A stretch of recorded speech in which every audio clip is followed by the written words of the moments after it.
Hello class 8, today I will be revising with you the poem The Solitary Reaper. So all of you take out page number 155 of your book, Oxford Reading Circle book.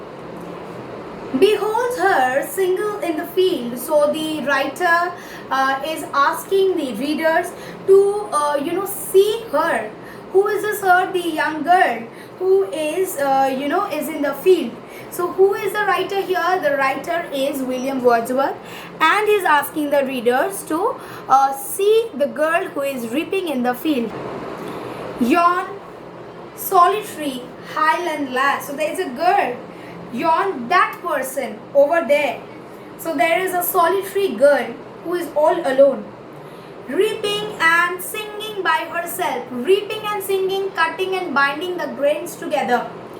Stop here or gently pass. So the the writer is asking, not the readers actually, he is asking the passers-by to gently pass. He is asking the passers-by to pass gently without disturbing the girl, because she is singing on her own. Okay, and this effect of the girl's song has mesmerized the poet. Okay, alone she cuts and binds the grain. So she's cutting and binding the grain all alone, and sings a melancholy strain, and she is singing a melancholy, a sad song. Oh listen, for the vale profound is overflowing with the sound. Oh listen, the song is coming from the inner depth, and so much that it is the charisma of it is all over. It is from the very bottom of the heart, it is from the great depth that the song is coming from. No nightingale did ever chant more welcome notes to weary band. So the song of the nightingale is compared to that of the song of the solitary reaper, where the song of the solitary reaper surpasses or excels than the song of the nightingale, which sings welcoming songs to the weary bands of traveler who are in some Arabian sands. Another bird is compared, that is cuckoo. A voice so thrilling never was heard in springtime from the cuckoo bird, breaking the silence of the seas among the farthest hatreds. So the cuckoo, the song of the cuckoo that is heard in the springtime is so thrilling. Okay, the song of the nightingale surpasses that. It is so beautiful. The cuckoo's song breaks the silence of the seas, which are among the farthest Hebrides. It's the name of a place. Will no one tell me what she sings? So the poet is asking, because he couldn't understand the language in which the solitary reaper was singing the song. So he is asking, will no one tell me what she sings? Will no one tell me what is she singing? Perhaps the plaintive number slow. Plaintive, maybe she is singing a sad number, because students, will realize that when a person sings a happy number song, okay, a happy song, that person tends to be in a happy mood, in a jovial mood. There's a smile on the face. He sings with a lot of attitude, means a jovial attitude. But the similar kind of song, not the similar song, if the same person is singing a song which is sad, he cannot show the happy expression while singing the sad song. So as the expression or the attitude as seen by the poet, he thought that maybe she is singing a melancholic song or a plaintive number. For old, unhappy, far off things, maybe she is singing an old song, an unhappy song about far off things which are already gone. Battles long ago, maybe about wars which have been fought long ago. Or is it some humble lay, familiar matter of today, or maybe some day-to-day sorrow that happens every time, about any sorrow that is that is very familiar issue in our day-to-day life.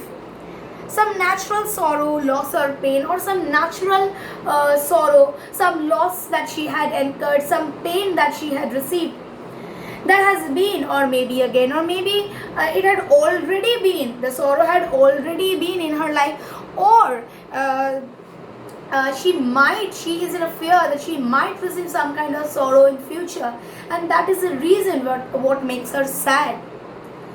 Whatever theme the maiden sang, whatever is the subject the maiden is singing, as if her song could have no ending, as if her song is endless. It cannot have any ending. It is so smooth, it is so flawless. I saw her singing at her work. I saw her while she was singing at her work, over the sickle bending. I listened motionless and still. So I stayed over there. I was motionless. I was hearing her song. I was so mesmerized, I forgot about the entire surrounding. I was only attracted by her song. I remained motionless. I was still, I was unable to move. And as I mounted up the hill, the music in my heart I bore. So when I was mounting on the hill, I had the music still in my heart, the music that she was singing, the song that she was singing. Although it was heard no more, I was singing, I was thinking about those songs. So I still remembered the song, even if it was heard no more. So the song had this kind of effect in my life. So that was Solitary Reaper, and here various questions are important. What does the poet tell the passers-by? The poet tells the passers-by to see that single girl who is standing over there and is reaping and singing by herself. He asks the passers-by to stop there or to gently pass as she is cutting down the grains, and she is bending and cutting down the grains, and she is singing by herself. What she is singing, the poet has got no idea, but the poet is sure that the girl is singing about some plaintive numbers. Then the poet makes two comparisons with two birds, that is the nightingale and the cuckoo bird, and the poet tells about his assumption regarding the subject on which the song is about. He says it can be a familiar matter of today, it could be about some loss or pain, about some wars, or about anything that had already happened, or she is in a fear that it can happen again in future.